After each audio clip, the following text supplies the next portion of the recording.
Today, we're doing something a little different. We're not just looking at a crime, we're going to deconstruct a multi-billion-dollar industry from the inside out. We're pulling back the curtain on government impersonation scams. We're going to look at the script, the technology, and the psychology that makes them so incredibly effective. So let's just start with a number that sets the stage, $12.5 billion. According to the FTC, that's the total reported loss to fraud in 2024. Now, what's really staggering is that's a 25% jump from just the year before. And a huge piece of that pie is driven by one thing: imposter scams. You've probably heard some version of this line before, right?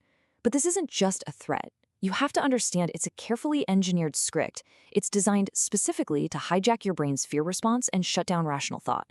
Now, most explainers will tell you how to avoid these scams. We're going to flip that. We're going to show you how they're built, how the con is put together piece by piece. To really get this, we have to first understand the core vulnerability that these criminals are going after. See, it's not just about fooling you with technology. It's about exploiting trust itself. This right here, this is the whole game. The entire scam operates in what we're calling the trust gap. It's that space between what we think the government does and what it actually does. Scammers build their entire operation right there, in that little bit of daylight, that gap in our knowledge. So let's get into the playbook itself. I want you to think of these scams like a theatrical production, okay? The criminals are the actors, and they have very specific roles and scripts they follow to manipulate you. And what's so fascinating when you put it side by side like this is how clear the contrast is.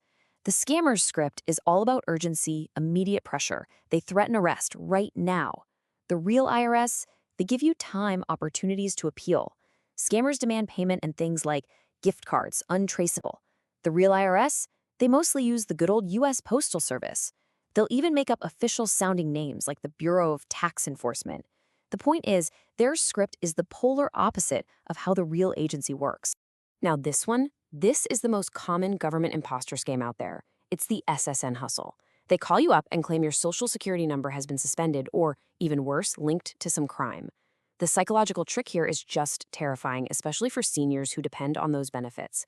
They create this instant panic and then, of course, they offer a solution: just move all your money to this safe government account for protection. But here's the bedrock fact you need to remember. The Social Security Administration does not suspend social security numbers, period. It doesn't happen. And this is where you can see just how sophisticated these operations have become. In the jury duty scams, the criminals will actually do their homework. They'll look up the names of real local judges, real police officers in your area. They'll have police radio chatter playing in the background of the call. This isn't just a simple threat anymore. It's a full-blown performance designed to create what experts call apparent authority. It's about making the whole thing feel so real that your natural skepticism just melts away. So they've got their script. They know their lines. But how do they make the performance believable? Well, let's look at the technology that really powers the whole illusion. This is really the engine of the whole operation: caller ID spoofing. It sounds super technical, but it's actually deceptively simple. Using internet-based phone services, VoIP, they can basically type in whatever they want to show up on your caller ID. They can make a call from across the world look like it's coming from Washington, D.C., or even from a number with your own area code. That last one is a tactic called neighbor spoofing, and it dramatically increases the odds that you'll actually pick up the phone. And just when you think you've got a handle on things, this comes along. This is where it gets truly unnerving. The next wave is already here: AI voice cloning. All a scammer needs is a few seconds of audio of someone's voice, from a YouTube video, a news clip, anything, to create a completely realistic AI-generated replica. This technology just bypasses one of the classic red flags we used to listen for, like a weird accent or a robotic voice. The call sounds perfectly natural, perfectly real. Okay, so the victim is hooked, the performance is convincing. Now for the final act: getting the money. And you've got to understand, the payment methods are never random. They are specifically chosen because they are fast, they are irreversible, and they are nearly impossible to trace. This chart right here, man, it tells such a powerful story. The median loss for all types of fraud last year was about $500. Painful, but for most survivable. But then look at the median loss when a Bitcoin ATM gets involved: $10,000. That's not a small jump. It is a life-altering financial catastrophe. Crypto has absolutely supercharged the amount of damage these scams can do in a single shot. So how are they getting the money? It's usually one of three ways. You've got gift cards, the classic method. They're basically digital cash. Then you have the Bitcoin ATMs, which scammers have brilliantly rebranded as safety lockers or secure government portals to trick people into feeding their life savings into them. And finally, there's this really bold evolution, physical couriers. They'll actually hire an unsuspecting rideshare driver to go to a victim's house and pick up a bag of cash or even gold bars.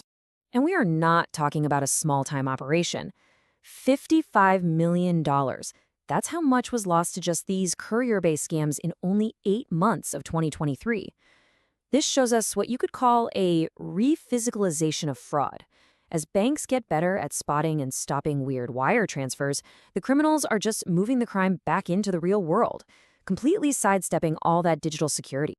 Okay, we've talked about the script, the tech, and the cash out. Let's move to the final, and honestly, the most important layer, the human element. Why do people fall for this? Now, this is where the data gets really interesting because there's this strange inverse relationship.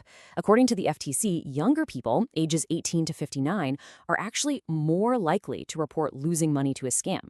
But look at the median loss. For people 80 and over, it's over $1,600, way higher than any other group. So while younger people might get tricked more often, it's our older adults who suffer the most profound, life-shattering financial devastation when it happens to them. And this brings us right back full circle to that trust gap.